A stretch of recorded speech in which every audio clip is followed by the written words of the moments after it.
All right, let's go to Blake in Amarillo, Texas. ¿Cómo estás, Blake? How are we doing? Hey, Dr. John. How's it going? I'm all right, brother. How are you? Well, you know what? You I'm wouldn't be right. calling me, so what's happening, man?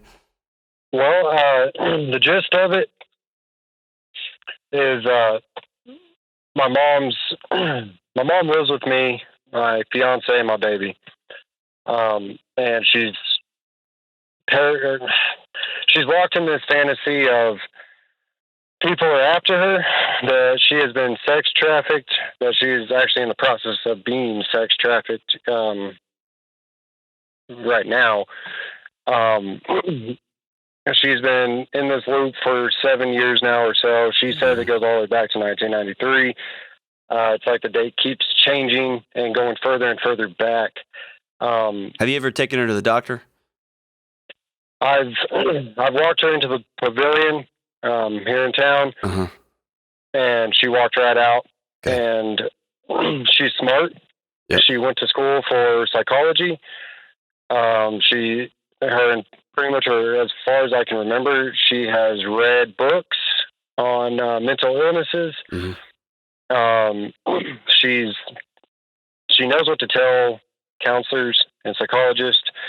She'll tell her story, and it will sound a little nutty, but she'll keep out a lot of details. Okay. She'll keep out details as far as the way she gets her information is from her Facebook feed. Okay. She scrolls through it, and the random stuff that goes up there are signs to her. It's her being reading in between the lines. Okay. So Dr. Phil. Yeah, Dr. Phil will tell you all kind of things, right? Just kidding. I like Dr. Phil. Well, I've never really. You're the only psychologist that I've ever actually truly listened to. Over podcasts and stuff.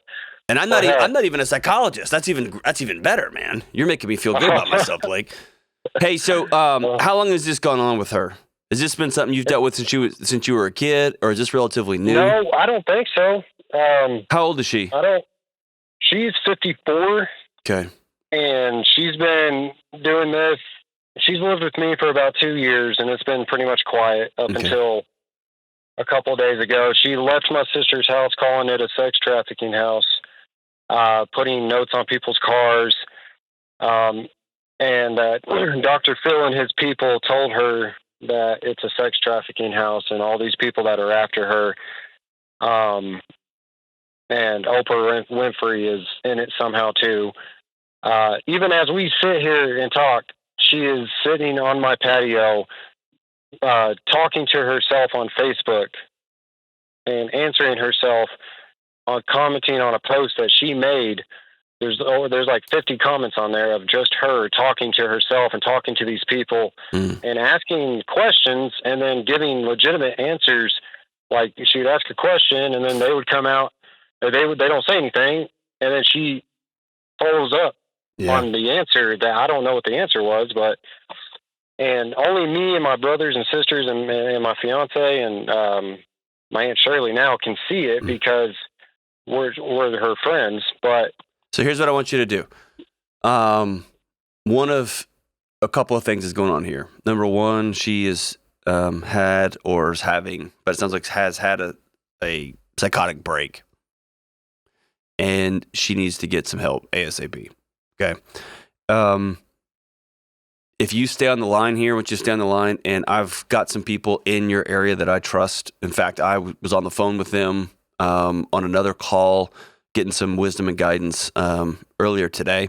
And so I'll give you their contact info, and that's who I'm going to recommend you reach out to. And they'll guide you through the resources there in Amarillo. Okay. You've got two things happening here. Number one, you've got your mom who you love. Do you have custody of her in any way, or is she just crashing with you guys? No, she's just with us. Okay. So no papers.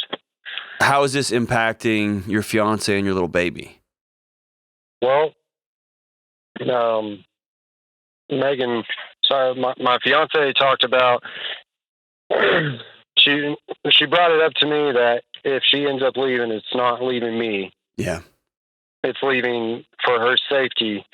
And as soon as the situation's cleared up, she would come back. And I get that, and my son's safety. Yeah. My mom's not violent. She never has been. I've never seen her be violent, but I understand where she's coming from on that. And you've also never seen this, right? Not like this. Okay. So I think your fiance's wise, and I applaud her for having the courage to tell you that. And so I would look at that as a signal, and at some point you're going to have to make a choice between mom and fiance baby. I know, and that's exactly what I told her. Okay. And I already told my mom because I had a conversation with her because she busted into my bedroom. Or not busted in, it's a little dramatic. She knocked on the door and I told her to come in, yeah, kind of thing. And she accused Megan of talking to one of these people that are sex trafficking her. And I had a conversation with her saying, Mom, you can't do that. Yep. That cannot happen. This is her home. And that's, I told her that when it comes to my son, and when it comes to Megan, understand that they come first. And kind of telling her without telling her. Okay, now you need to tell her with telling her. This is the time to be very, very clear. My boss Dave says all the time, clear is kind. And so I would write down on a piece of paper, probably type it up. And if your brothers and sisters are there too, that y'all all call a family meeting ASAP and type up the following.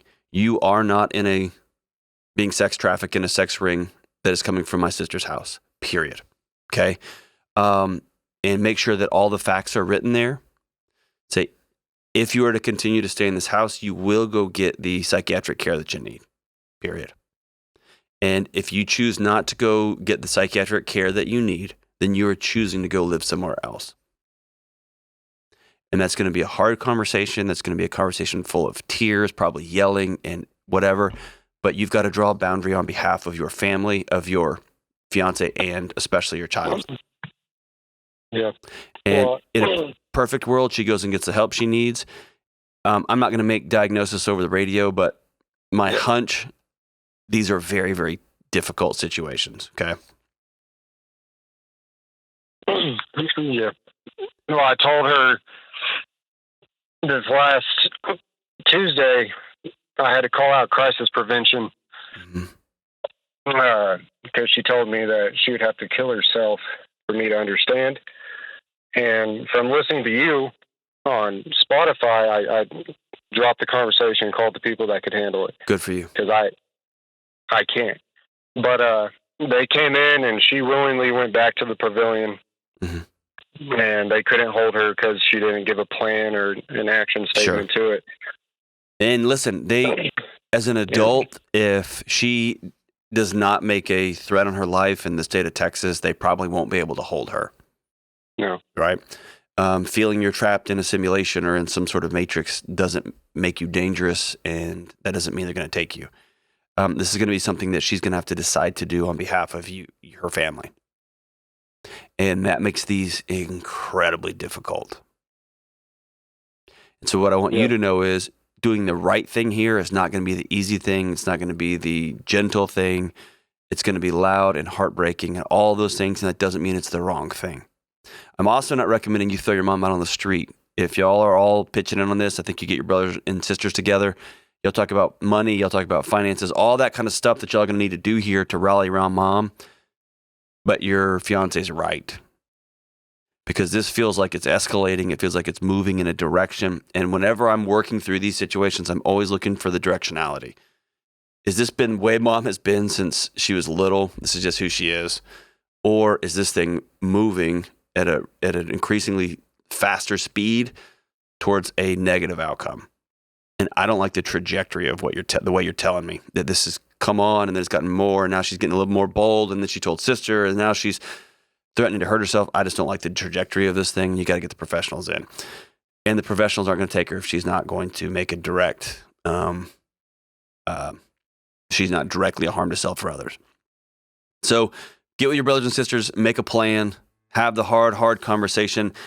Before you do all that, get away with your fiance and your little baby and look your fiance in the eye and say, I'm 100% on your side.